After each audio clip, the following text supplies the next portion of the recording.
वक्रतुंड महाकाय सूर्यकोटि समप्रभ निर्विघ्नं कुरु मे देव सर्वकार्येषु सर्वदा।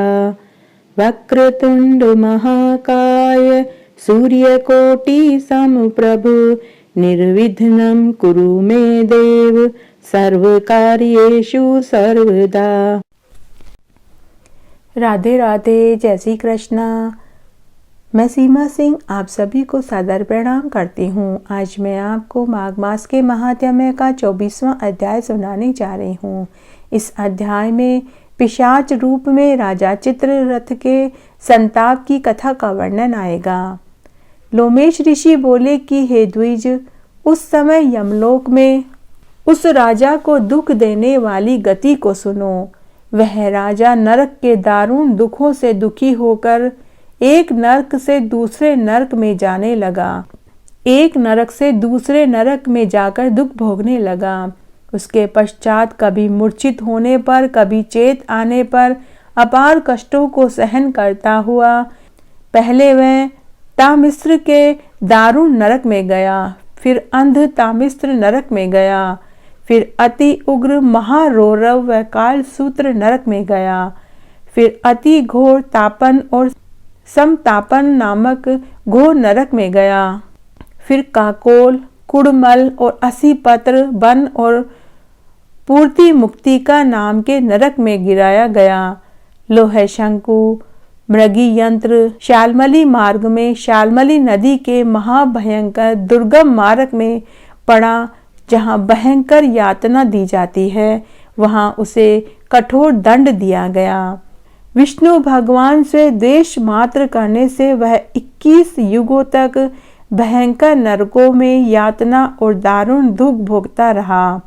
यमराज की कठोर यातना भोग कर वह राजा नरक से निकलकर हिमाचल पर्वत पर महापिशाच योनि को प्राप्त हुआ।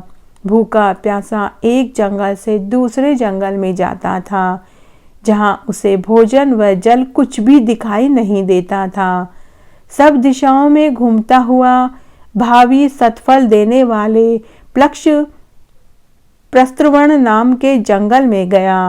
वहां बहेड़े के पेड़ की छाया का आश्रय लेकर वह अति दुखी होकर बार बार जोर जोर से मैं मरा कहकर चिल्लाता हुआ कहने लगा कि भूख और प्यास से व्याकुल मेरे इस घोर दुख में कौन मेरा उद्धार करेगा।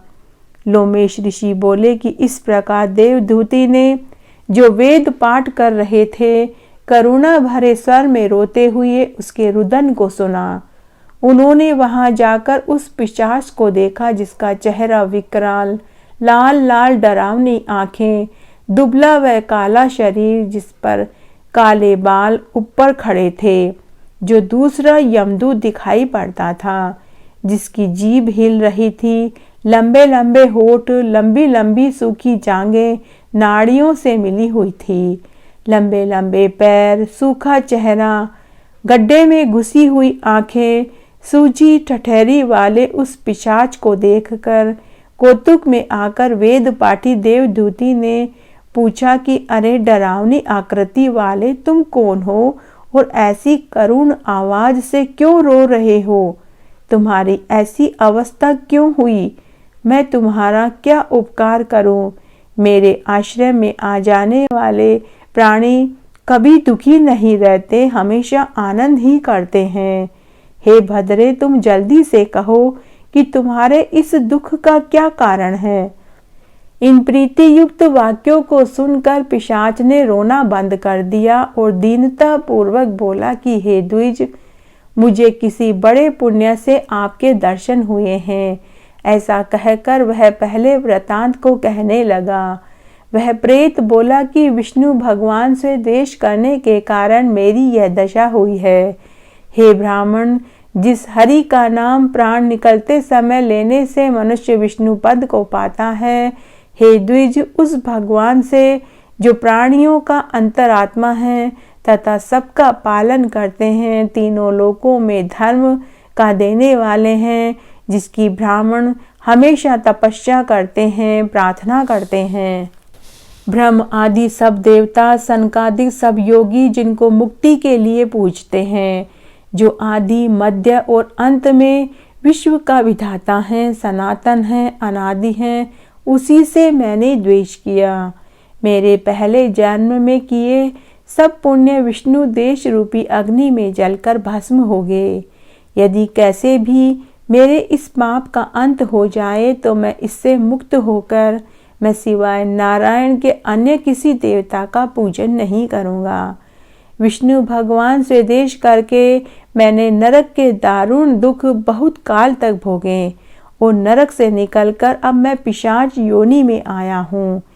इस समय न जाने किस कर्म फल से मैं आपके आश्रय में आ गया। यहाँ पर आपके दर्शन पाने से मेरे सारे दुख दूर हो गए। अब आप मुझसे उचित कर्म कहिए जिससे कि मेरी पिशाच योनि का नाश हो जाए।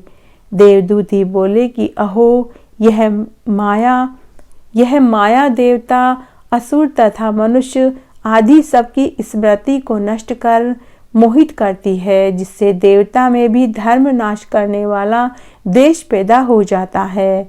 चारों वर्ण वालों को श्रुति स्मृति सदाचार से हितकारी कर्म ही करना चाहिए और सदा भक्ति से नारायण का भजन और कीर्तन करना चाहिए।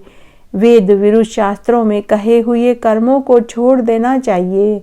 अपनी बुद्धि से रचे हुए शास्त्रों से ठग लोग मूढ़ों को ठगते हैं और कल्याण के पथ को नष्ट कर परलोक के पथ का भी नाश कर देते हैं।